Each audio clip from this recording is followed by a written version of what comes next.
Hello. In this video, we are going to assemble some train parts. We're going to build some good habits, and the first good habit is to take the most centrally located part of your assembly and ground it in space. So remove all the degrees of freedom from this. And so the obvious choice for a central component that everything else can assemble to would be the train body. So I'm going to find it on the list here. You can see I've made all of my other components invisible.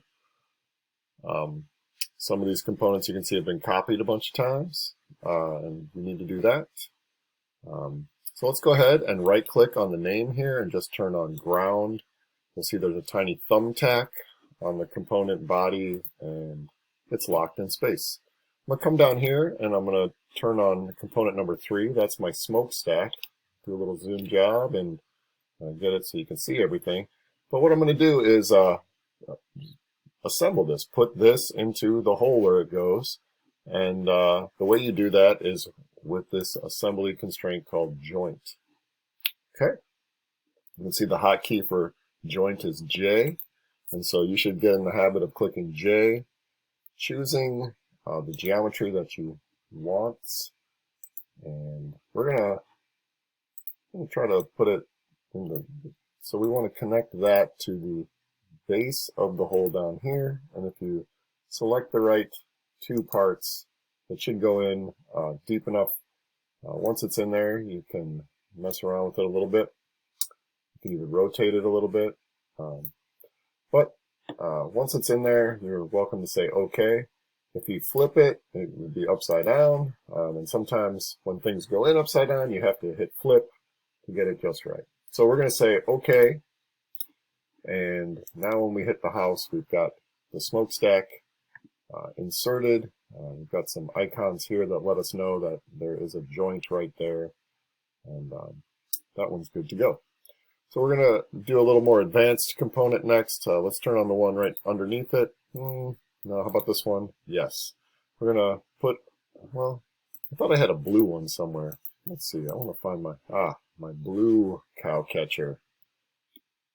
So I had two cow catchers. One of them's gray, one of them's blue. Let's go with the blue one. We're going to click joint again, but this time we're going to choose this. We're going to choose this. So we chose the very base of the shaft, and we chose, right now it's at 0 degrees, which is good. You could, if you needed to, throw in an angle here. So if we threw in an angle of like 33 degrees, it should tilt. We could throw in 66, 90, all that good stuff to move things with precision. You can also come up here to motion, and you have different motion type joints. So this is a rigid, this is a revolute, and for this one and the last one, you definitely want a revolute joint. I'm trying to think of one on here where it wouldn't be revolute, and I don't think there really is one. This particular assembly, I'm going to flip it really quick. This particular assembly, I guess throw 180 degrees on there because somehow it got turned upside down, is great for revolute. So when you get up to here, your mode should be simple and your motion should be revolute. And I think it'll stick like that from component to component, and it won't switch to rigid every time. It'll just stay on this one until you switch it. Okay? So now we've got these two revolute assemblies. And most of this whole train is revolute assembly. So let's what comes next? Let's throw the stuff on the back side. We'll throw on that hitch magnet and the hitch peg. Where are those hiding? There's our hitch peg, and zoom out a little bit. There's our hitch magnet. They're both green. So I'm going to hit J. I'm going to select, cancel. Where you pick it is super important. So I want to pick that circle, and then this circle flies through the air, flip it, and OK. I could have stuck the magnet onto the peg and then stuck the peg into the hole, but I just stuck the magnet onto the hole. Now I'm going to stick the peg in the hole. So hit J. Make sure you select the right part of the geometry, which is right underneath the head. And then here comes in the wrong way, of course, every time. It's kind of like a USB port, you know, you go to stick it in the computer and it's always, it's a 50-50 shot, you know, and it's always backwards. Just some people are born that way. What do we have next? Well, we're going to throw some 4 wheels on here. We're going to throw the axle pegs in. We're going to throw the linkage arms on, and then we'll throw the little linkage pegs into the linkage arms. And if we do everything just right, we should be able to move the wheels, and they move in sync with each other. So that'll be fun-ish. What's this one? That is an axle peg. That is a linkage peg. Let's get a wheel here. There's one wheel. Don't want that one. And don't want that one. So we've got, it should be component 3 something. I'm looking for all my wheel copies. Well, I guess it all starts with 1. Not right ones. There is other wheels. There's 1. There's 2. There's 3. All right, got all wheels. Got all these. Do I have a copy of my linkage arm? That was way back up here, number 2. So one of my linkage arms is see-through, and the other one is opaque. It's just the kind of day we're having over here. All right, so let's go ahead and throw 2 wheels on. Hit J for joint. Select that, and zoom in here so I can get it just right. That. Guess what? Hit the flip. All right. And OK. Let's do the same thing here. Select that. And I guess what I should say that, hey, it came in the right way. Time to celebrate. Is that you don't want to pull these things around in space. If you notice what I'm doing is I'm moving the view to try to locate the geometry I really want to see. I'm not trying to pull this thing through space. That's just a waste of time, and it really can throw things off. So get in the habit of moving all of your parts with these assembly constraints, these joints, okay? It's, all right, 2 in a row. We're on a roll. Things are cooking now. Here we go. Grab that. Zoom out, zoom in. Feeling strong. What do you think? What do you think? Yes. Very good. So now we got the 4 wheels in place. Let's go ahead and throw the axle pegs in there. So same kind of deal. I'm going to grab the axle peg, zoom out, grab the hole where it's supposed to go into, and flip it. Bam. Okay. Repeat the process 3 more times. Joint. And so not only are you learning how, but hopefully you're using the hotkeys and just getting accustomed. So this should like build up your comfort level with flying around in space and picking geometry as you go. Wow, my other axle pegs are way over here. So,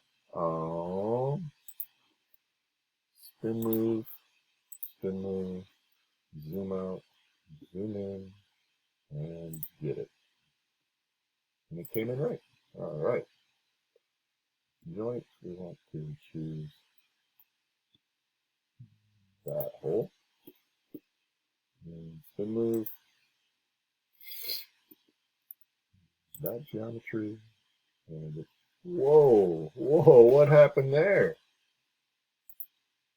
Oh, did you see that? Was that just me? The wheel flew out to there, connected with the axle, and then when I said okay, it all flew back into the hole where it was aligned to start. That was strange. Okay. If you did this right, you should be able to turn these wheels, and there is a little bit of differentiation there. We have to stick the linkage arms on now, and you can see there'll be a part where it's too wide or too narrow for the linkage arms to fit. Excuse me. So let's start by just maybe having them at 12 o'clock or towards 6 o'clock. And let's grab the hole on the linkage arm right there and zoom in and grab the base here. And it's floating through space. Came in the wrong way, so we'll give it a flip. And we'll say OK. And now it's really important, this next one, to pick, whoa, whoa, flying away here. Hit the house. I'm going to start by hitting joint and picking the base of this one. Oh, cancel. Try again. Don't give up. Got to get right at the base. Pull a 180 move. Or maybe that was a 90-degree move. And then choose this. And wow, there's a lot going on there. Wow. I think when we say okay, it's going to go back to where it was before. What do you think? It did. It really did. It really, really did. And if we did it right, we should be able to grab this and make a chugga chugga choo choo all the way around. Chugga chugga chugga. And then I think if you like do just one, it starts to get a weird angle and all sorts of cool stuff. So play around with that for a minute. Do the other linkage arm, and then these pegs go in this teeny little hole here. So I'll just do 2 of them and call it a day on this video. So same kind of thing, hit joint, choose the hole very carefully. A lot of zooming in and zooming out, and see if we can see through. I don't trust it. So I'm going to spin move and zoom, zoom, zoom, zoom, zoom, zoom. Okay. It's a little unnerving when the wheels go flying off, and then when you say okay, they come back to where they're supposed to be. But that's just the way this program's behaving, and I can live with it as long as at the end of the time my assembly's in the right place. Maybe there's something I'm missing, but you'd think that they'd want to stay where they're at and have the things fly to them because they're already connected to the grounded part. And if you were to go ahead and ground more than one thing, this one we're going to have to flip. If you go ahead and which flipped? Oh no. What happened? What happened? I think it's going to be just right. Okay, it is just right. Yeah. You think if this was connected to the grounded one, then it would be semi-grounded, right? If you ground everything, then you don't get the nice motion stuff.